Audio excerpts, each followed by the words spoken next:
आदाब, नमस्कार, अस्सलाम वालेकुम। मैं हूं शमशाद अली मसूद। आप देख रहे हैं लोकतंत्र का बयान। हमारे साथ है अभिनेता से सियासत मानने वाले शेरा परवीन साहब।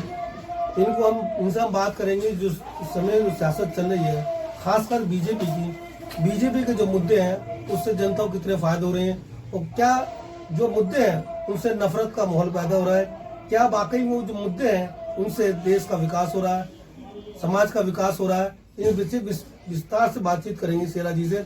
लेकिन पहले जानेंगे कि मेरठ शहर में बीजेपी का कैसा हाल है, उत्तर प्रदेश में कैसा हाल है, इनसे बातचीत करेंगे। आप जो है छोटी फिल्मों से यानी अभिनेता से सियासत में आए हैं, और जब कोई उस ऊपर से नीचे आता है तो वो नीचे जमीन तक जा जाते बहुत चीजें सीखता है, कुछ नई चीजें सीखता। तो आपको जो इस फील्ड में आए हैं सियासत में खासकर है, तो कैसा लगता है सियासत में आकर? देखिए माननीय रिपोर्टर साहब, बात ऐसी है, एक पॉलिटिक्स में आने का मेरा मेन मकसद ये है कि भाई जमीन से जुड़े रहने का फायदा होता है कि भाई देश के अंदर क्या माहौल है, क्या कैसा देश में क्या माहौल नया बन रहा है, क्या बिगड़ रहा है, क्या सुधर रहा है। इसलिए मैं मीडिया से कहना चाहता हूँ कि ये जो माहौल आज चल रहा है ना, वो सिर्फ ये है कि राजनीतिक माहौल बनाया जा रहा है। इसको देखो क्या कि जो मुद्दे हो रहे हैं, बातचीत होते हैं, हम अभी हाल में बात करें हिजाब का मुद्दा रहा हो, उससे पहले SIA का मुद्दा रहा हो, उससे पहले उत्तर प्रदेश में बुलडोजर का मुद्दा हो, मस्जिदों का मामला हो, तो क्या इन मुद्दों से समाज का असली विकास हो रहा है, या सिर्फ नफरत फैला के लोगों में दहशत फैला के वोट हासिल किया जा रहा है? देखिए, ये जो मुद्दे आते हैं, नए नए मुद्दे आते हैं, कभी हिसाब का आता है, कभी किसी और चीज का आता है, ये सब एक जो जनता को बहलाने का एक उसका इस तरीके से माहौल बनाया जाता है कि भाई जनता का मेन मुद्दों से जो है ध्यान हटाकर इस पे आ जाए। तो अभी हम मेरठ शहर की बात करें, खासकर उत्तर प्रदेश में मेरठ शहर, अभी यहाँ हिंदू इलाके में भी बुलडोजर चला, उससे पहले मुस्लिम तमाम मकानों में बुलडोजर चला। तो क्या वो जो बुलडोजर मुस्लिम मकान पर चले, या दलितों के मकानों पर चले, या गरीब कमजोर लोगों बुलडोजर चले, तो जो हिंदू इलाके में बुलडोजर चला उसको दिखाकर उसे दबाने की कोशिश है, या फिर सबको एक समान रखने की जरूरत है? सबको एक सम्मान रखने की जरूरत है। ये नहीं है कि भाई मुसलमानों पर अत्याचार हो रहा है, मुसलमानों के घर ढाए जा रहे हैं, ऐसा कुछ नहीं है। हिंदू, मुस्लिम और दलित सभी, अगर कोई अनऑथराइज है या कोई गलत कर रहा है, उसके ऊपर बुलडोजर चल रहा है, ये तो एक सरकार की बहुत अच्छी योजना है। इससे तो मैं सहमत हूँ। नहीं, आप कैसे सहमत होते हैं? एक पुलिस वाले की जो हैसियत है वो कोर्ट में 0 है, और अभी कुछ पुलिस वाले ने आरोप लगा के मकान तोड़ दिया, पूरा परिवार नीचे जमीन पर भेज दिया। जो 50 साल, 60 साल, 100 साल मकान बनाने लगे थे, वो एक पुलिस वाले की आवाज पे वो आरोप लगा कर दिया, बाद में कोर्ट से बरी आता, तो क्या वो पुलिस वाला या SI या पुलिस उसकी भरपाई करेगा? नहीं, खैर भरपाई नहीं कर पाते। देखिए ऐसा होता है, ये तो पुलिस की वो है, इसमें कोई प्रशासन का ही मामला होता है। बाकी किसी को उठाकर बंद कर दिया जाए गलत तरीके से, किसी बेकसूर को भी उठा के बंद कर दी जाती है, पुलिस का होता है मैम। आरोप लगते ही मकान टूट जाते हैं। तो मैं तो इस सहमत नहीं कि कोर्ट का दरवाजा, कोर्ट है तो कोर्ट करे काम, फिर बुलडोजर क्यों? वो बात आपकी बिल्कुल सही है। देखो, कानून है, कोर्ट भी इसलिए बनाए जाते हैं ताकि इस तरीके के काम ना हो। कोर्ट अगर ऑर्डर करती है, कोर्ट के माध्यम से काम होते हैं तो बहुत अच्छा होता है। लेकिन सरकार जो कर रही है इसमें, वो इसलिए कर रही है ताकि आगे कोई इस तरीके के काम ना हो। लेकिन बारह मैं तो इस विषय सहमत नहीं, क्योंकि किसी का मकान गिरा देना, एक आरोप लगना, पूरा मकान गिरा देना। लेकिन अगले हम बात करें, उत्तर प्रदेश में बीजेपी की सरकार में 2 तरह के कानून है। एक तरह का वो कानून जिससे लोगों को सजा दी जाती है, वो तरह कानून की किसी पर आरोप लगा और उसको एक तरफा कार्रवाई करते हुए जेल तक भेज जाते हैं। देखा होगा कई सारे मुद्दे हैं। अभी बरेली कांड जो हुआ, बरेली में जो हुआ, वहाँ पर दिख गया कि किस तरह से हुआ, उससे पहले संभल में देखा गया किस तरह से हुआ। तो क्या बीजेपी इन बातों को करके जो असली विकास है, चाहे वो इलाके की सड़कों का मामला हो, मेडिकल कॉलेज का मामला हो, अस्पतालों का मामला हो, बच्चों को नौकरी देने का मामला, तो क्या नहीं लगता कि उन चीजों सबसे ध्यान भटा के इधर लगा दिया गया? देखिए माननीय रिपोर्टर साहब, बात ऐसी है, ये जो होता है ना, ये जो हिंदू मुस्लिम लेकर चल रहे हैं ना, ये इससे मुसलमानों को बहुत बेनिफिट हुआ है।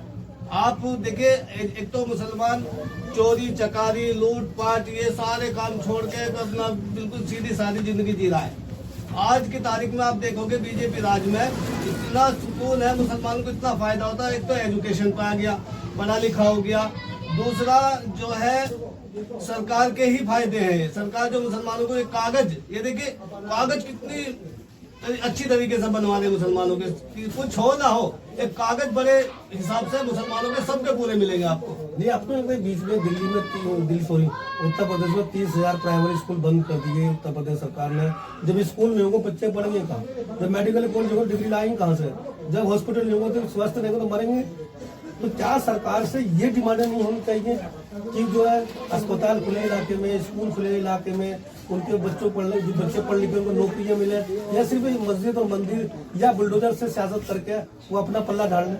देखिए बात ऐसी है, देखिए एजुकेशन तो चल ही रही है। देखो कौन है आज जो एजुकेशन नहीं पा रहा, लेकिन ये है कि सरकार थोड़ा सा ये कर रही है कि जो स्कूलों को अच्छा नहीं बना रही, अच्छा बना तो बंद कर दिए ना विद्यापीठ का पाठशाला। वो बिल्कुल बात आपकी सही है। उससे क्या है, देखिए सरकार को कुछ नए इनकम के लिए कुछ ना कुछ करना पड़ता है। अब इन्होंने क्या है, स्कूल बंद करके शराब के ठेके खुलवा दिए, तो उससे क्या है, इनकम हो गई सरकार के लिए, बढ़िया इनकम। तो सरकार को इनकम का भी तो होना चाहिए ना कुछ।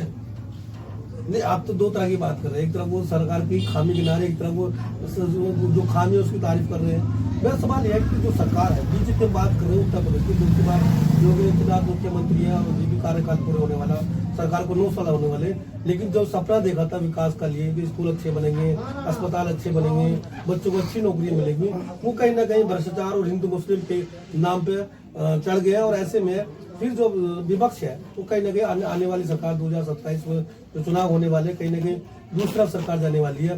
तो चाहे जो अवाम है वो सरकार बदलने की कोशिश करे या फिर इसी को वोट देंगे? देखिए परिवर्तन तो होगा, क्योंकि सरकार ने जो है विकास का मुद्दा छोड़कर नफरत की राजनीति की है, जिससे मुसलमानों को बहुत बेनिफिट हुआ है।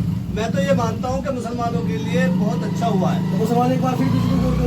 मैं तो चाहता हूँ मैं दे, अगर सरकार बन रही है तीसरी बार तो दे, मुझे क्या इस बात से। मैं तो ये चाहता हूँ कि मुसलमानों के लिए इतना बेनिफिट हुआ है, तो उन्होंने कागज एक सब कुछ काम छोड़ के अपना शरीफ की अच्छी जिंदगी जी रहे हैं, बढ़िया काम कर रहे हैं। इसके बावजूद भी अगर सरकार परिवर्तन चाहती है, जनता परिवर्तन चाहती है, तो होगा परिवर्तन भी, ऐसा नहीं है कि नहीं होगा। नहीं, जिस तरह से फिर तो मुसलमान तो अखिलेश यादव को पसंद करते हैं, मायावती को पसंद करते हैं और या ओवैसी को पसंद करते हैं, और आप कह रहे हैं कि बीजेपी ने अच्छा काम किया, मुसलमानों को वोट उधर दें, तो फिर मुसलमान वोट डिस्ट्रीब्यूट होगा तो बीजेपी एक बार तीसरी बार फिर सरकार बनेगी। देखिए ना तो अखिलेश को पसंद करते, ना ओवैसी को करते। यहाँ की जनता, उत्तर प्रदेश की जनता अभी नेता शेरा परवीन को पसंद करते हैं, जो 2027 में सरकार बना रहे हैं पूरे बहुमत से। 2027 में 220 सीटें लेकर आ रहा हूँ। हिंदू मुस्लिम सिख ईसाई एकता पार्टी की सरकार बनेगी और सारा मुस्लिम हिंदू सिख ईसाई सब मेरे साथ है।